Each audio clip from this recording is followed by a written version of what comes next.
gente! Ainda estamos isolados, mas continuamos juntos, beleza? Vamos participar juntos dessa celebração a Deus?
Não é de hoje, mas o nosso mundo sempre foi caracterizado por opiniões diferentes.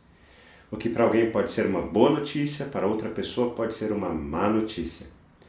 O tempo de isolamento social tornou essas diferenças muito mais gritantes. Para alguns, por exemplo, trabalhar em casa passou a ser algo muito positivo, enquanto para outros passou a ser um tormento. Tem um pouco a ver com a imagem de um copo com água pela metade. Ele está meio vazio ou meio cheio? Depende de quem estiver olhando o copo. A questão é que más notícias vendem mais. Por isso a preocupação em se enfatizar o que não está dando certo. O número de mortos pela pandemia, as ações governamentais em todas as suas esferas, a perda do emprego, a ruína da economia. E essas são apenas algumas das más notícias que estão em evidência nos últimos dias. A verdade é que todos estamos cansados de más notícias. No início da pandemia, alguns especialistas eram unânimes em afirmar: surgirá um novo mundo e com ele, novas pessoas também surgirão. E eu era uma das pessoas que pensava dessa maneira, mas diante de tanta estupidez humana, eu comecei a duvidar de que isso será verdade. Surgirá um novo mundo, sim, mas as pessoas, elas continuarão as mesmas. A não ser que as pessoas que estão cansadas das más notícias se levantem para fazer do nosso mundo um lugar melhor. E esse é o nosso desafio. Novas pessoas para um novo mundo. E para esse desafio, eu convido você a olharmos juntos para Jesus, porque Ele é o nosso referencial de uma nova humanidade que será capaz de vencer um mundo de más notícias.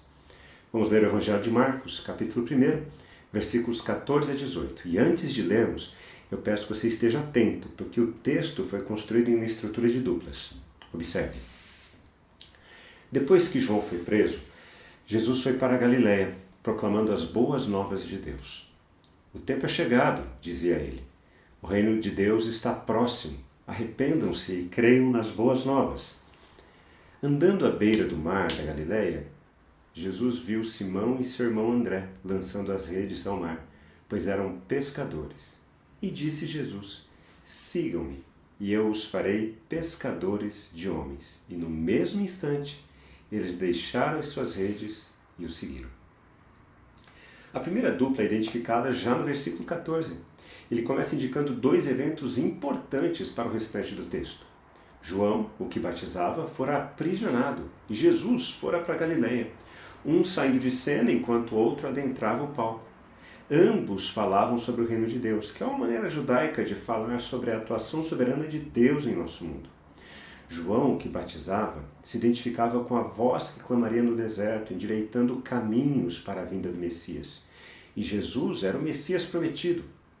O Novo Testamento só faz sentido quando lido a partir do Antigo Testamento. No versículo 15 encontramos a segunda dupla na mensagem de Jesus, que era idêntica à mensagem de João. O reino de Deus está próximo, arrependam-se e creiam nas boas novas. Lembre-se de que reino de Deus era uma forma dos judeus falarem sobre a atuação soberana de Deus em nosso mundo.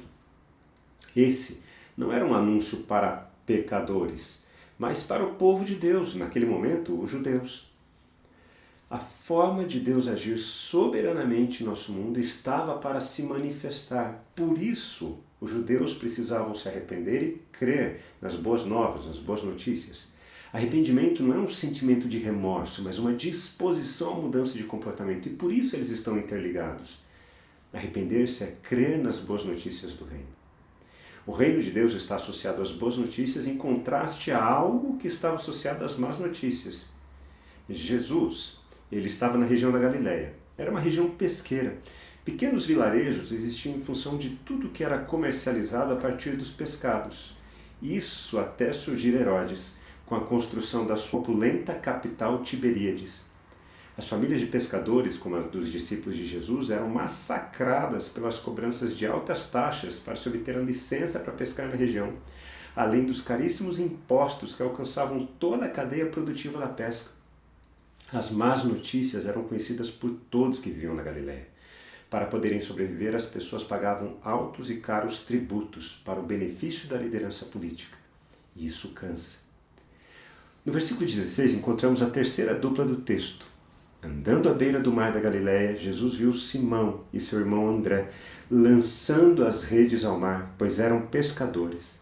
Simão e André sabiam que era passar por toda essa opressão política e econômica. Você sabe o que é trabalhar mais de 5 meses apenas para pagar os impostos? Se você acha que não sabe, é isso que nós fazemos em nosso país. Simão e André talvez fossem brasileiros nesse sentido. Acordar cedo e a cada manhã saber que todos os peixes que fossem pescados, boa parte deles serviria para pagar as taxas e os impostos para atender os caprichos de Herodes. Isso são más notícias. Galileia e más notícias são a quarta dupla do texto, ainda que de maneira implícita. O versículo 17 nos apresenta a quinta dupla no convite de Jesus. Sigam-me e eu os farei pescadores de homens. E é exatamente aqui que as coisas parecem não fazer sentido. Porque 2 irmãos que sobreviviam da pesca simplesmente abandonam tudo para pescar pessoas. As explicações que estamos acostumados a ouvir é que eles estavam se tornando pescadores de almas para salvar as pessoas. Mas isso vai contra tudo que o texto apresenta até aqui. O anúncio da maneira de Deus agir soberanamente em nosso mundo. Por isso, o convite ao arrependimento, à mudança de comportamento em uma região onde o rei Herodes mandava e desmandava, enriquecendo as custas do povo. Como esses problemas da terra seriam mudados a partir de pessoas sendo levadas para o céu? O convite de Jesus é o coração deste texto, de todo o movimento ao redor de Jesus. O nosso desafio como cristãos não é morarmos no céu. Deus não quer salvar as nossas almas. Deus quer que a gente traga o céu para a terra. Esse é o ensino de Jesus, inclusive na oração que chamamos oração do Pai Nosso. Seja feita a tua vontade, assim na terra como no céu. O convite de Jesus para Simão e para André era exatamente isso. Você lembra que eu falei que o Novo Testamento só faz sentido quando lido a partir do Antigo Testamento? O convite de Jesus é um eco, uma reverberação do Antigo Testamento. Por exemplo, no livro do profeta Jeremias, capítulo 16, versículo 16, há uma frase interessante que ecoa no convite de Jesus a Simão e André. Mas agora mandarei chamar muitos pescadores, declara o Senhor, e eles os pescarão. E o contexto de Jeremias fala exatamente do convite ao arrependimento do povo de Deus.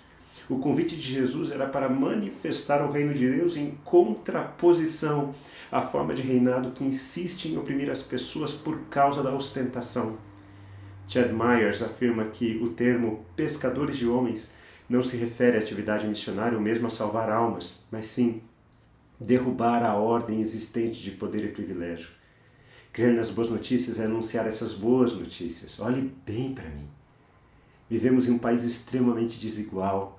O nosso papel não é defender ou atacar posições políticas. O nosso papel é denunciar o sistema de vida que insiste em oprimir as pessoas em função de poderes e privilégios. O reino de Deus é vida e não morte. O reino de Deus é a atuação soberana dele em nosso mundo. Deus estabelece a sua justiça e o seu reino em nosso mundo a partir de pessoas que atendem ao chamado de Jesus. Ser pescadores de homens, derrubando a ordem existente de poder e privilégio.